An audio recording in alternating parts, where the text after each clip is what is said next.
शिव सनकादिक आदिक इंचित, शेष न पावत पार मेरे वाला जी, शेष न पावत पारे, शेष न पावत पारे। जिनके चरणों में अनंत ज्ञान, प्रेम, आनंद और शांति का सागर लहरा रहा है, जिनकी कृपा के सागर की एक बूंद से ही समस्त ब्रह्मांड को अखंड मुक्ति का उपहार मिला है, जिनके हृदय से प्रवाहित होने वाली तारतम वाणी की अमृत धारा समस्त विश्व को अपने आंचल में समेट लेने वाली है, जिनको अपने हृदय मंदिर में बसा लेने पर एकरूपता का मधुर एहसास होता है, उस प्राणेश्वर, प्राण प्रियतम, प्राण वल्लभ, प्राण जीवन, प्राणनाथ के चरणों में हमारा सर्वस्व समर्पण है। हमारी अंतरात्मा की यही पुकार है, बस तू ही तू है, तू ही तू है, तू ही तू है।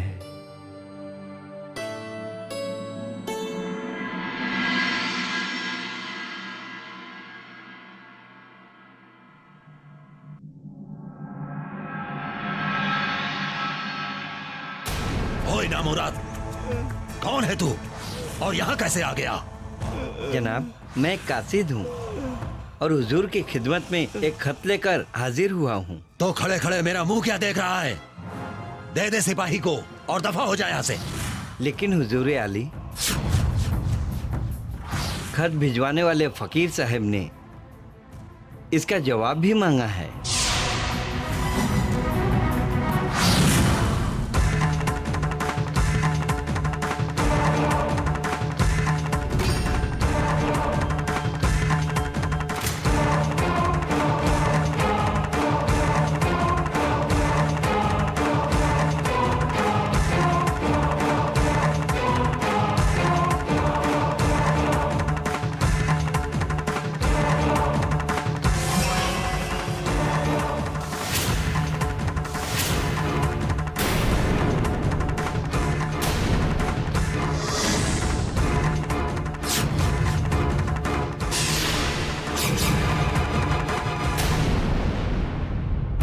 ये क्या माजरा है? किसने भेजा है ये खत? जी जनाब, पहाड़ पर एकांत में चिल्लकश एक मिस्किन फकीर साहब रहते हैं। उन्होंने एक खत भिजवाया है और इसका जवाब भी लाने के लिए कहा है। उन्होंने ऐसे खत और किस किस के नाम से भिजवाए? जनाब, उन फकीर साहब ने ऐसे कुल 5 खत भिजवाए थे। आपसे पहले 4 खत काजी शेख उल इस्लाम साहिब, जनाब आकिल खान, जनाब रिजवी खान और निजाम साहब को पहुंचाया हूँ। तो फिर उन सब हजरात ने क्या जवाब दिया है? जी, उन्होंने शीघ्र जवाब देने का वायदा किया है। तो ठीक है, पहले उन सब हजरात से जवाब ले आओ, फिर मैं भी जवाब दे दूंगा, क्योंकि वो आलिम फजील इंसान है।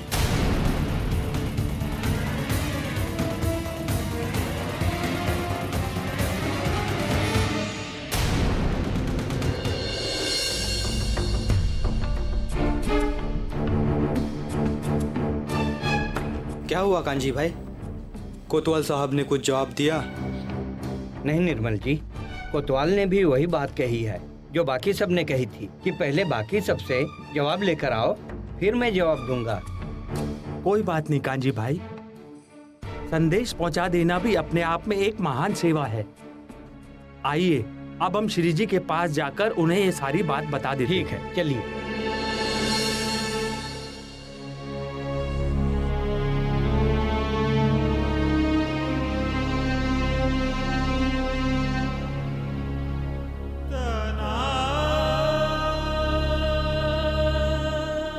कहिए कांजी भाई, 5 दरबारी हजरात को संदेशा पहुंचाए? 5 को नहीं धामधनी, 4 को। आकिल खान ने पत्र लेने से इनकार कर दिया और बाकी ने भी जवाब देने के लिए समय मांगा है और कहा है पहले दूसरों का जवाब लेकर आओ, फिर बाद में वे जवाब देंगे। आप निराश मत होइए कांजी भाई,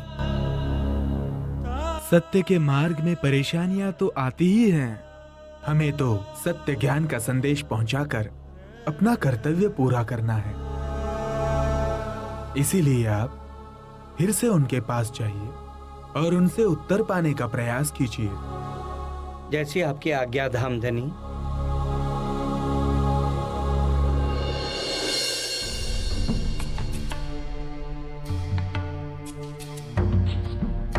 निजाम साहब, मेहरबानी करके आप उस खत का जवाब दे दीजिए, क्योंकि मैं एक गरीब आदमी हूं। जब तक आप जवाब नहीं देंगे तब तक मैं उन फकीर साहब से अपनी मजदूरी भी नहीं पा सकूंगा। तो फिर मैं क्या करूं? उस फकीर ने कोई मामूली मसला लिखकर नहीं भेजा है, बल्कि कयामत और इमामत का दावा किया है। ये काम इतनी जल्दबाजी का नहीं है और ना ही इसका हमें कोई अधिकार है।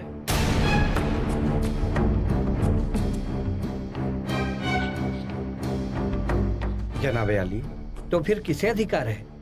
कैसे होगा इसका फैसला? अहले इस्लाम के सभी आलिम, दीनी रहनुमाओं, काजियों, मौलियों को इकट्ठा करके इस बारे में सलाह मशवरा करना होगा ताकि एक राय कायम की जा सके।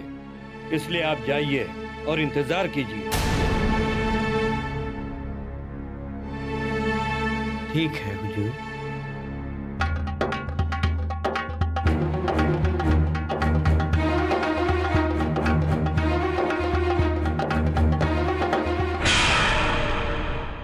देखो, इस अजीम मुकदमे का मैं तुम्हें तुरंत ही जवाब नहीं दे सकता। मुआफ कीजिए जनाब, आपके जवाब के इंतजार में मुझे 2 हफ्ते हो गए हैं। आखिर उस खत में ऐसी कौन सी बात लिखी है जिसका जवाब आप लोग 15 दिनों के बाद भी नहीं दे पा रहे हैं? जबकि आप सब तो बहुत बड़े ज्ञानी और विद्वान हैं। उस खत में लिखा है कि हिजरी 1000 साल के बाद आने वाले मुजद्दिद दीन इस्लाम यानी धर्म सुधारक अपने निश्चित समय में आ गए हैं। क़यामत का वक्त नजदीक आ गया है। इसका फैसला करना मेरे लिए तो क्या, किसी भी एक व्यक्ति के लिए संभव नहीं है। उस खत को पढ़ते पढ़ते जब मैं हैरान हो गया, तब हार कर मैंने उसे एक तरफ रख दिया। लेकिन जनाब, अब मैं क्या करूं? जब तक आप जवाब नहीं देंगे तब तक उन फकीर साहब से अपनी मेहनत का पैसा भी नहीं मांग सकूंगा। इंतजार करो, हम उलमाए दीन मिलकर जब कोई फैसला कर लेंगे तब जाकर उन फकीर साहब को जवाब दे देना। अभी तुम तशरीफ ले जा सकते हो।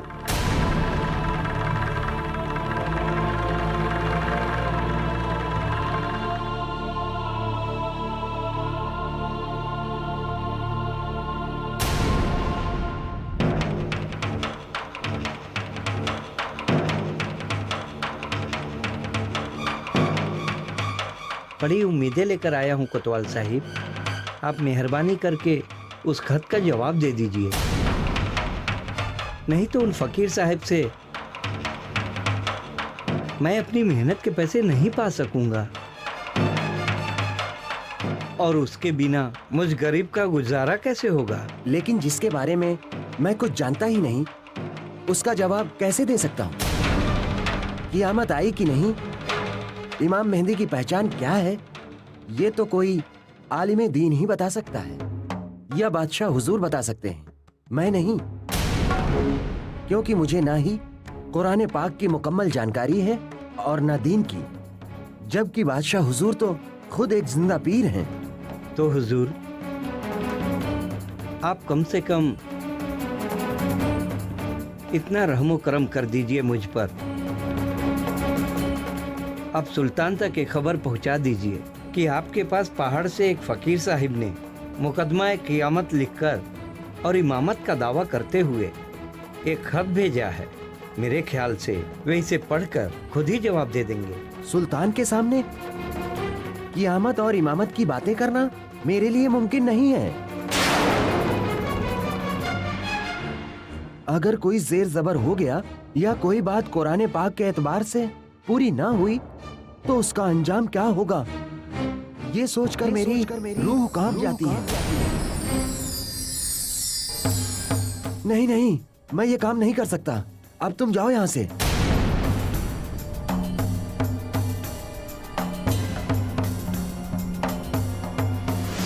हुजूर, आप तो माशाअल्लाह दीवान हैं। मेरे लाए हुए पैगाम को पढ़कर तो आपको खुश होना चाहिए और तुरंत जवाब दे देना चाहिए। जिसे तुम खुशखबरी कह रहे हो वो तो मौत का पैगाम है। उस खत में कियामत का जिक्र है, जिसका मतलब होता है अजाब इल्लाही, जिसमें सारी दुनिया फना हो जाती है। यदि ऐसा हुआ तो ना इंसान बचेगा और ना ही कोई रिश्ते। अरे इससे तो हमारा प्यारा घर, परिवार, बीवी बच्चों का साथ सब छूट जाएगा। ऐसी बुरी खबर लाने के लिए तो तुम्हें मार देना चाहिए। मुझे क्यों मारने की बात कह रहे हैं हुजूर? इसमें मेरा क्या कसूर है? ये खत तो उन फकीर साहब ने भेजा है। मुझे तो बस अपनी मजदूरी से मतलब है। आप कुछ भी 2 शब्द लिख कर दे दीजिए जिससे मैं अपनी मजदूरी पा सकूं। पैसे की फिक्र छोड़ो और अपने जान की फिक्र करो। हम तुम्हें सजा नहीं दे रहे हैं, यही तुम्हारे लिए बहुत बड़ा इनाम है। और रहा खत का मसला, तो ये बात तुम अच्छी तरह से समझ लो कि इस खत का जवाब देना मेरे अकेले के बस की बात नहीं है। आलिम दिन ही इस खत का कोई जवाब दे सकते हैं। अब तुम जाओ यहां से।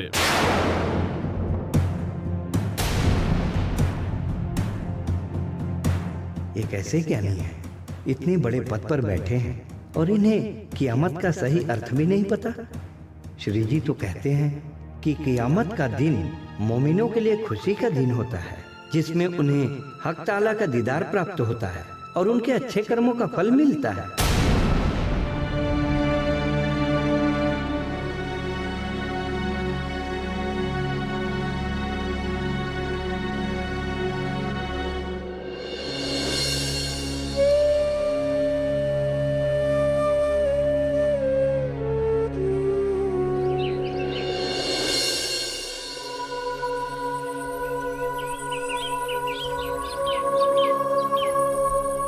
प्रिय सुंदर साथ जी, हम सब यहाँ ये विचार करने के लिए एकत्रित हुए हैं कि बादशाह औरंगजेब तक सत्य ज्ञान का संदेश पहुंचाने के लिए अब हमें क्या करना चाहिए। इस विषय में आप सभी अपने विचार निसंकोच होकर प्रकट करें। असफलता के बाद सफलता अवश्य मिलती है। इस बात को ध्यान में रखते हुए हमें इस पथ पर आगे बढ़ते रहना होगा। अब तक हम बादशाह औरंगजेब के कुछ खास दरबारियों और काजियों से ही संपर्क कर रहे थे, किंतु उनसे हमें अपेक्षित सहयोग नहीं मिल पाया। अब हमें खुलकर सबके सामने आना होगा। डरकर, छिपकर काम करने से हम अपने लक्ष्य में कैसे सफल हो पाएंगे? हाँ सुंदर साथ जी, अब समय आ गया है कि इस अभियान में हम जी जान से जुट जाएं। यहाँ तक कि मृत्यु का डर भी हमारे हृदय से निकल जाना चाहिए। यदि इस महान कार्य में हमारी जान भी चली जाए तो हमें कोई परवाह नहीं है, क्योंकि हमारी आत्मा के मूल तन तो परम धाम में है। यहाँ का शरीर खत्म हो सकता है, लेकिन परम धाम का नहीं। यदि इस लक्ष्य की प्राप्ति के लिए हमें उनके जैसी वेशभूषा धारण करनी पड़ी तो भी हम तैयार हैं। दुनिया क्या कहेगी इसकी हमें कोई परवाह नहीं है। हमें ये ध्यान में रखना चाहिए कि धामधनी की कृपा पल पल हमारे साथ है। इसी कारण हम सब अब तक सुरक्षित हैं। वे आगे भी हमारी रक्षा करेंगे। वैसे भी बादशाह औरंगजेब की आत्मा साकुमार से हमारा परमधाम का मूल संबंध है, अतः वे भी हमारा बुरा नहीं कर सकते।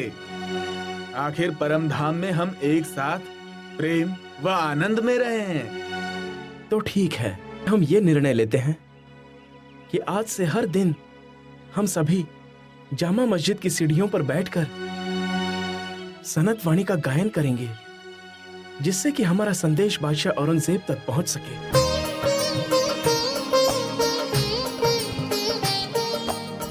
सोई सुहागिन धाम में कर सीत रोशन हो।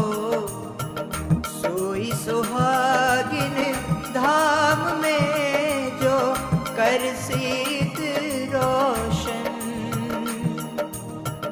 तोल मोल दिल माफक देसी सुख सबन हो। तोल मोल दिल माफक देसी सुख सबन। सोई सुहागिन धाम में जो कर सीत रोशन हो।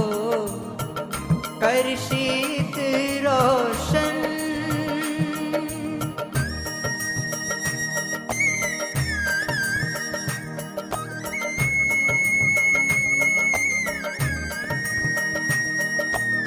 साथ माह सैया धाम की ईमान वाली सिरदार।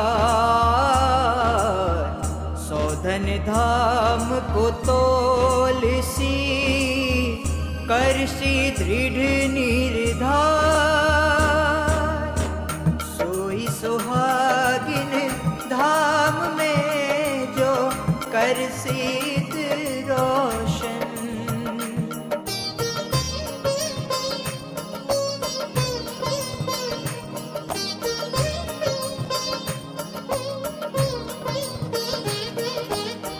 ये तो पातशाही दीन की सो गरीबी से होए। और स्वांत सबूरी बिना कबहु न पावे कोए। सोई सुहागिन धाम में जो कर सीत रोशन। श्री प्राणनाथ प्यारे की जय। धाम के धनी की जय। श्री जी साहेब जी की जय।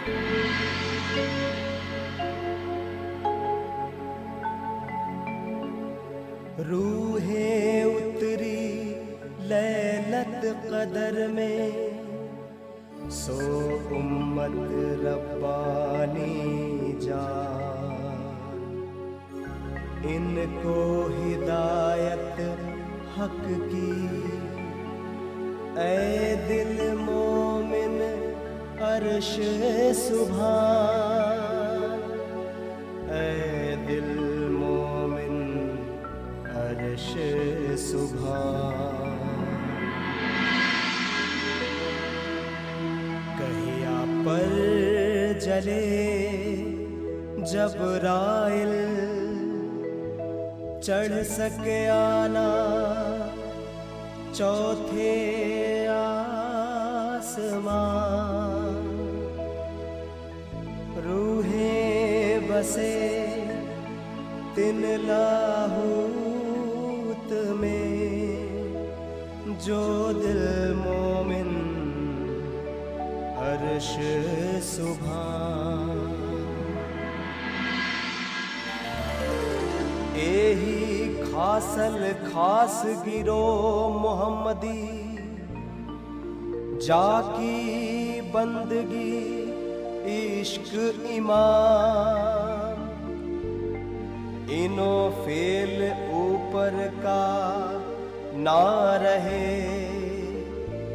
जो दिल मोमिन अर्श सुभान।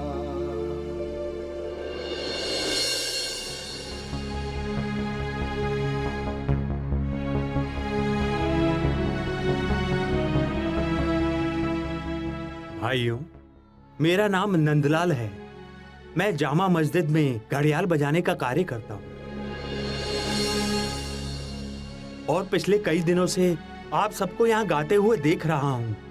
आप लोग कौन हैं और किस महापुरुष की वाणी का गायन करते हैं?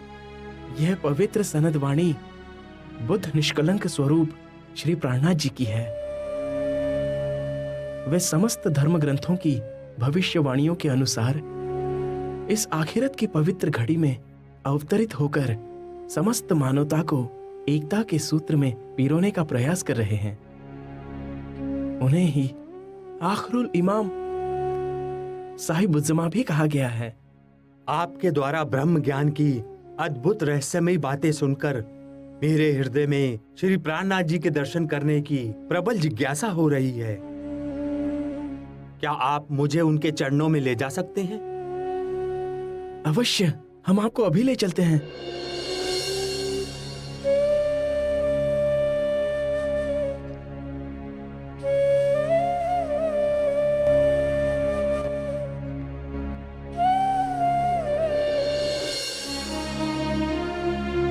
मेरा नाम नंदलाल है। मैं आपके चरणों के दर्शन की इच्छा से आया हूँ। कृपया मुझे आपकी शरण में ले लीजिए। श्री धाम धनी आप पर कृपा करें। मैं जामा मस्जिद में घड़ियाल बजाने का कार्य करता हूँ। कृपया मेरे लायक कोई सेवा हो तो मुझे अवश्य बताएं। मैं स्वयं को धन्य समझूंगा। नंदलाल जी, औरंगजेब बादशाह तक धार्मिक एकता का संदेश पहुंचाने के लिए सुंदर साथ ने काफी प्रयास किया है। उनके 5 दरबारियों के पास खत भी भिजवाए गए, किंतु उसका न तो उन्होंने कोई उत्तर दिया, न बादशाह को इसकी कोई सूचना ही दी। धामधनी, यदि इस संदेश को एक इश्तिहार के रूप में लिख दिया जाए तो मैं उसे जामा मस्जिद के गुसलखाने में चिपका सकता हूँ और इस प्रकार सारी बात आसानी से बादशाह तक पहुंच जाएगी। उपाय तो अति उत्तम है नंदलाल जी, किंतु ये कार्य आपको बहुत ही सावधानी पूर्वक करना होगा। जब आपका आशीर्वाद मेरे साथ है तो फिर मुझे किस बात का डर? फिर भी मैं पूरी सावधानी बरतूंगा। लालदास जी, आप लिखिए। जी प्राणनाथ जी।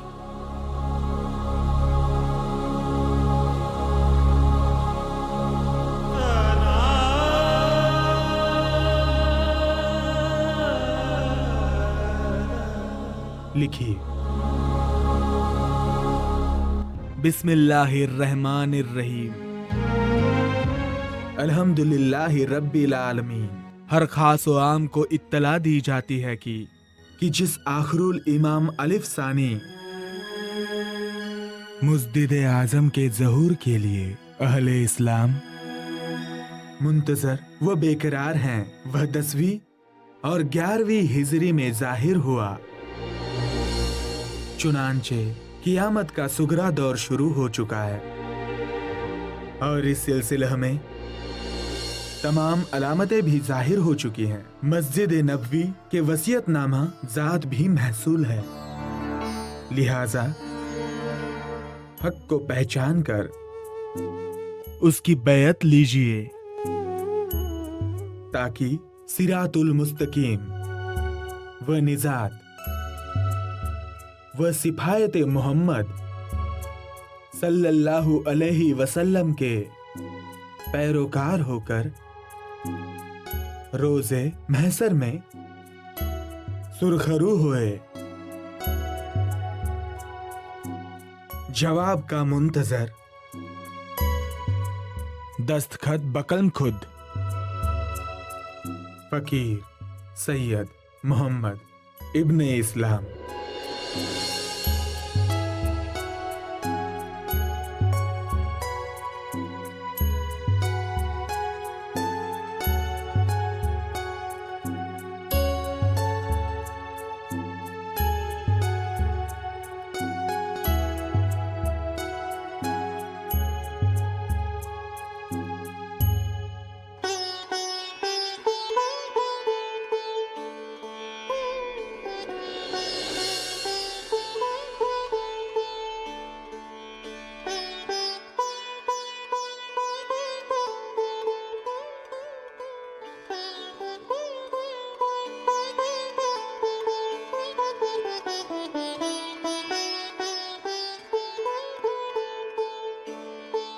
धाम धनी आपको सफलता प्रदान करें। प्रणाम।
ये किसने लिखा है? आखरुल इमाम अलिफ सानी।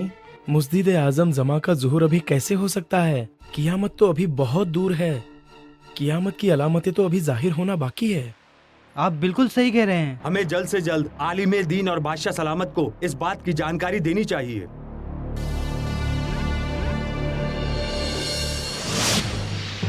बादब, बामुलाइजा, होशियार, निगाहें झुकी रहे।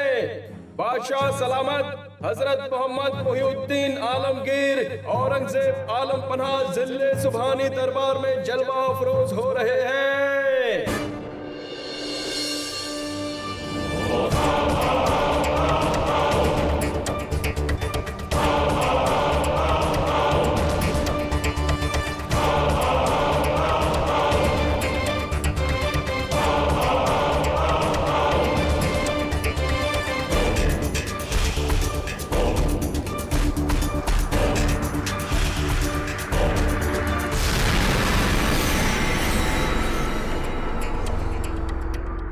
तशरीफ रखिए।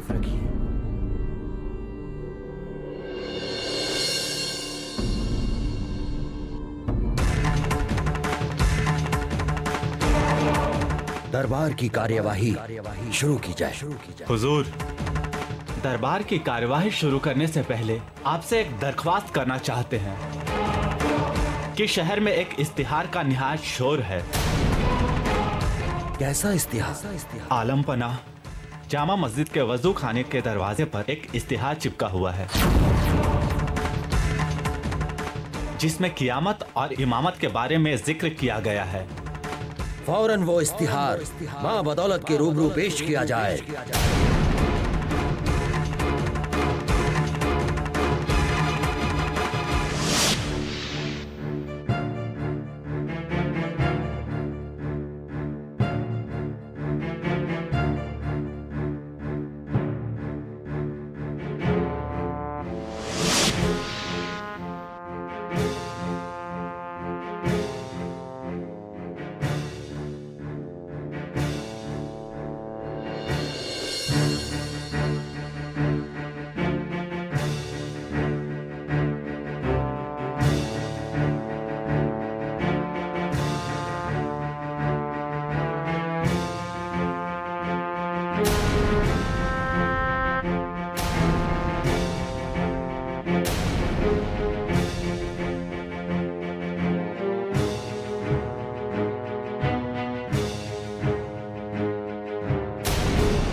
शुक्रगुजार हूँ मेरे आका, तूने मुझे यह मुबारक पैगाम दिया है।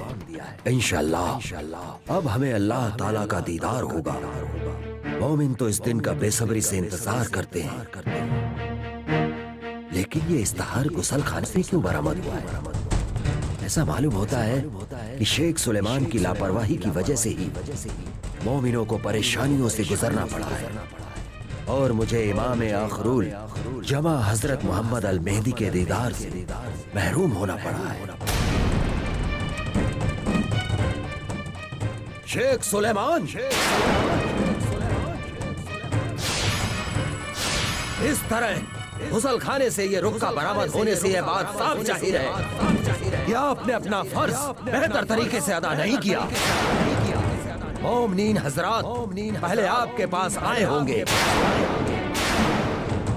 लेकिन जब आपने उनकी फरियाद नहीं सुनी, अब मजबूर होकर उन्हें यह रास्ता अपनाना पड़ा है। चुनांचे आपको अभी इसी वक्त आपके ओहदे से बर्खास्त किया जाता है।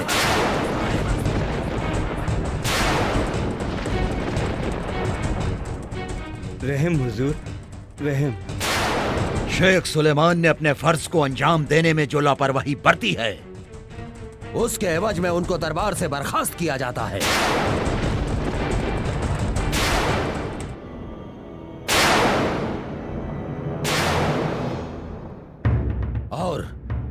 शेख अब्दुल्ला वल्द शेख निजाम को उनका ओहदा अता किया जाता है। आलम पना का इकबाल बुलंद हो। इंसाफ पसंद आलमगीर एक जिंदा पीर। अब्दुल्ला सल्तनत में ये ऐलान आम करवा दिया जाए कि गुसल खाने में रुक्का चिपकाने वाला जो कोई भी फरियादी हो वो आने वाले जुमे की नमाज के बाद जामा मस्जिद के बाहर हमसे मुलाकात करे। जो हुक्म जिले सुभानी आलम पना।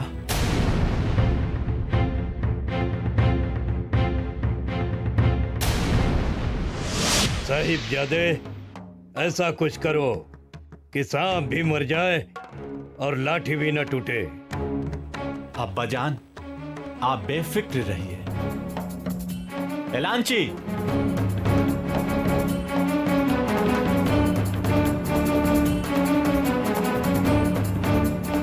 जी जनाब। जरा गौर से सुनो कि तुम्हें क्या करना है। फरमान सुनाते समय गुसल खाने में रुक्का चिपकाने वाला शब्द ना बोलकर सिर्फ इतना ही बोलना है कि जो कोई भी फरियादी हो। इंशाअल्लाह जनाब, ऐसा ही होगा। सुभान अल्लाह। अब तुम जाओ और अपना काम शुरू करो। जो हुक्म जनाबे आली।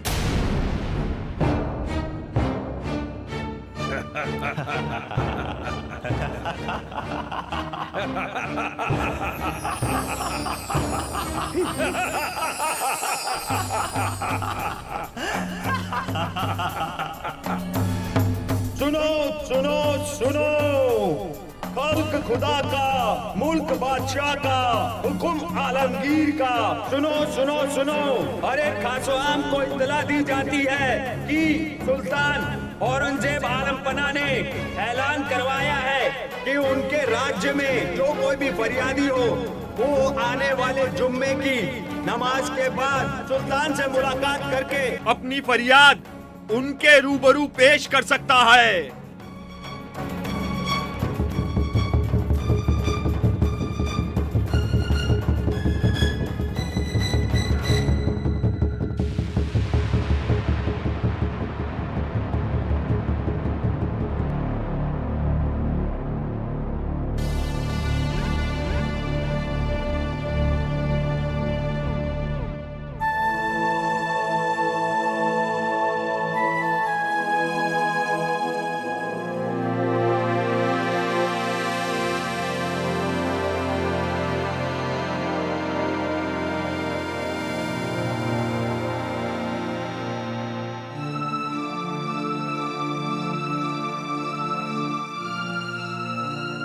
उफ मेरे परवरदिगार, इतने फरियादी कहां से आ गए? हमने तो सिर्फ रुक्का चिपकाने वाले फरियादी के लिए ही ऐलान करवाया था।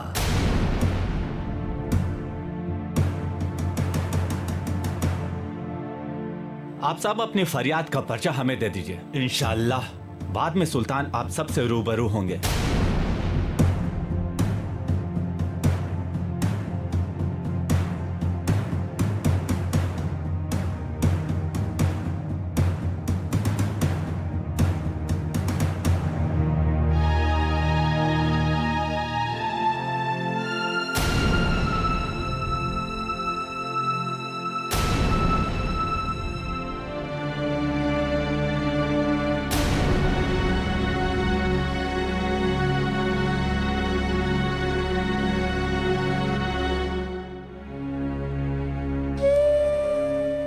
ये तो उन्हीं लोगों की अर्जी है जिन्होंने गुसल खाने में रुक्का चिपकाया था। कहीं बादशाह इसे देख ना ले, इसे तुरंत छिपाना होगा।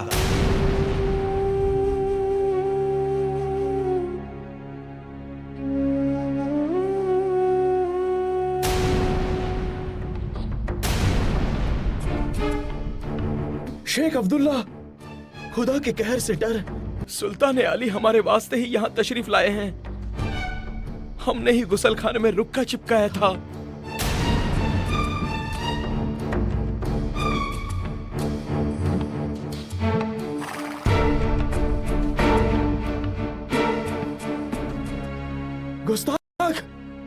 कुछ तो कह रहे इलाही से डर खाओ। इंसाफ के दिन जब हम तुम्हारा दामन पकड़कर इंसाफ मांगेंगे तब तुम्हारा क्या हाल होगा?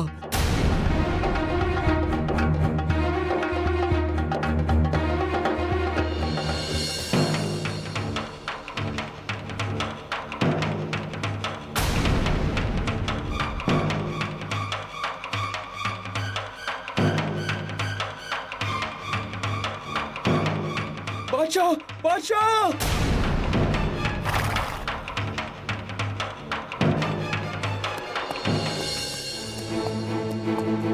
बादशाह, बादशाह!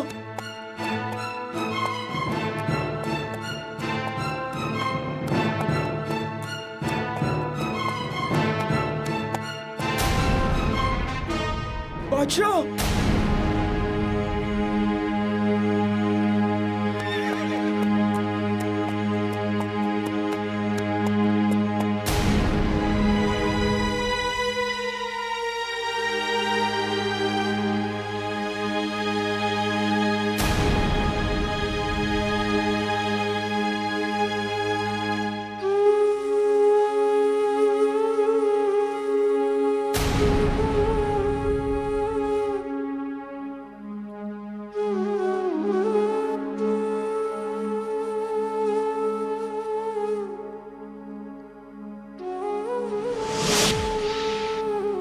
हे धामधनी, हमने प्रयास तो बहुत किया किंतु अब्दुल्ला के कारण बादशाह से मुलाकात न कर सके।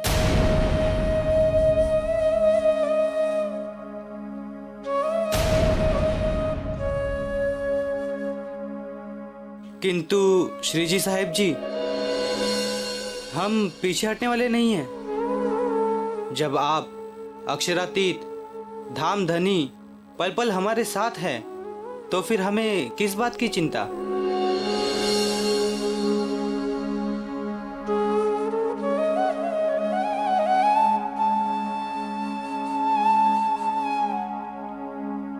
या इमाम साहिबुज़्ज़मा, इंशाअल्लाह हम बादशाह औरंगजेब तक पैगाम पहुंचाकर ही दम लेंगे।